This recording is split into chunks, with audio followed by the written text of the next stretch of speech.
Bagi para petani pemula yang baru pertama kali berkebun sawit, tentunya banyak sekali kekhawatiran ketika kita itu berkebun kelapa sawit. Kok ternyata tidak sesuai dengan apa yang diceritakan orang-orang yang kita alami ini, kok ternyata sulit sekali.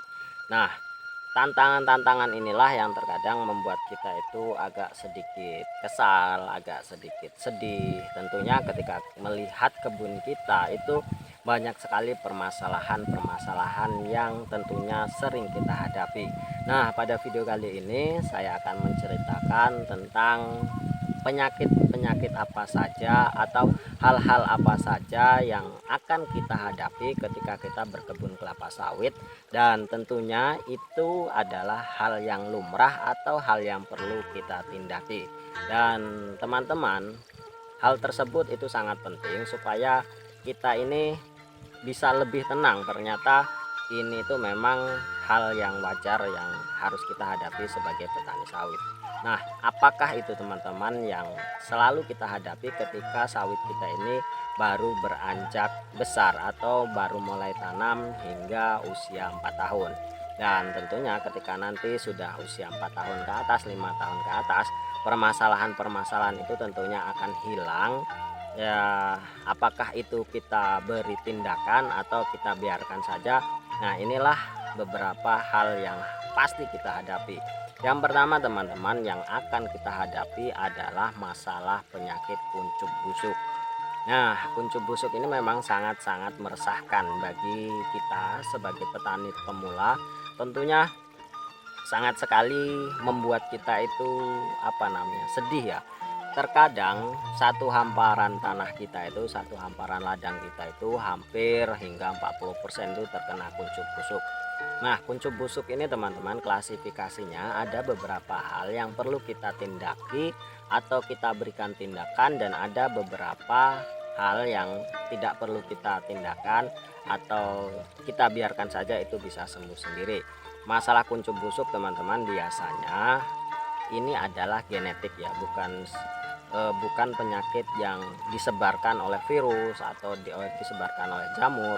Kuncup busuk ini kalau dalam pengamatan saya di kebun saya ini adalah genetik, karena di kebun saya ini dulu hampir 40%-nya itu terserang kuncup busuk, dan ada beberapa pohon yang dibiarkan saja itu bisa sembuh dengan sendirinya. Ada yang hanya terkena sebulan 2 bulan itu bisa sembuh, dan ada yang sampai bertahun-tahun hingga saat ini itu masih terkena kuncup busuk, meskipun teman-temannya sudah kalian lihat sudah besar, sudah umur 4 tahunan hingga memasuki 4 tahun setengah. Namun si beliau ini ada beberapa batang, sekitar 2 batang ini masih tetap terserang kuncup busuk. Nah, apa yang harus kita lakukan dengan pohon yang seperti ini? Kalau menurut saya, ciri-cirinya ketika kuncup busuk itu memang benar-benar menyerang habis dari pohon itu dan tidak bisa sembuh dalam 1 tahun 2 tahun, alangkah baiknya kalau itu ditumbangkan dan diganti dengan yang baru. Karena apa teman-teman, ketika kuncup busuk itu nanti pun sudah dewasa, itu buahnya tidak akan sempurna dengan yang tidak terserang dari penyakit kuncup busuk itu, dan itu tentunya akan merugikan kita. Namun ketika kuncup busuk itu hanya menyerang sebulan 2 bulan hingga 6 bulan itu sembuh dengan sendirinya, mudah-mudahan itu akan bisa normal, meskipun memang perbedaannya ada dibanding dengan yang benar-benar tidak terkena penyakit ini. Itu masalah yang pertama teman-teman. Nah, masalah yang kedua adalah defisiensi atau daun menguning. Nah, daun menguning ini teman-teman sebenarnya bukan masalah yang serius, namun harus kita berikan tindakan. Kalau kita biarkan saja, itu bisa mengakibatkan kelapa sawit kita itu memang benar-benar non produktif atau tidak bisa berproduksi secara baik. Dan itu sering kita lihat daun itu menguning dari mulai daun yang tertua, lama-lama merambat sampai ke daun yang muda atau sampai ke pucuknya. Nah, itu sebenarnya defisiensi pupuk ya teman-teman. Bisa ada yang ngomongnya itu defisiensi dolomit, ada yang mengatakan itu defisiensi dari TSP dan KCl. Nah, tentunya kita sebagai petani yang awam tidak harus ini defisiensi pupuk apa. Yang penting kita melakukan pemupukan dengan rotasi yang benar, 5 pupuk seperti dolomit, urea, KCl, TSP, dan borak itu kita aplikasikan semua. Insya Allah dulu di kebun saya ini ada sekitar 5 batang yang terjadi penyakit seperti itu. Dan apakah saya bertanya-tanya apakah itu karena jamur atau apapun atau apa gitu ya. Jadi saya tetap melakukan pemupukan, saya tetap bersihkan piringan, dan saya rawat. Akhirnya dalam waktu setengah tahun itu sudah pulih kembali dan sampai sekarang itu sudah berbuah. Dan itu harus kita berikan tindakan dengan cara pemupukan yang baik dan benar. Lalu penyakit yang selanjutnya adalah buah busuk, teman-teman. Buah busuk. Dan buah busuk ini ketika kita sudah mulai panen, terus kita itu senang sekali melihat buah yang besar-besar, dan ketika kita cubit itu belum masak, kita cubit lagi belum masak, dan akhirnya ketika buah itu mulai menguning, hati kita itu sangat senang sekali. Namun ketika waktunya panen tiba, tinggal mungkin perkiraan kita tinggal 1 bulan atau 2 minggu lagi itu bisa masak, kok tiba-tiba buahnya itu busuk, dan itu sangat-sangat membuat kita itu sakit hati, teman-teman ya. Itu pengalaman saya rasa wah ini buahnya bagus besar kok merotol gitu ya, kok merondol, itu jatuh semua, buahnya itu busuk semua.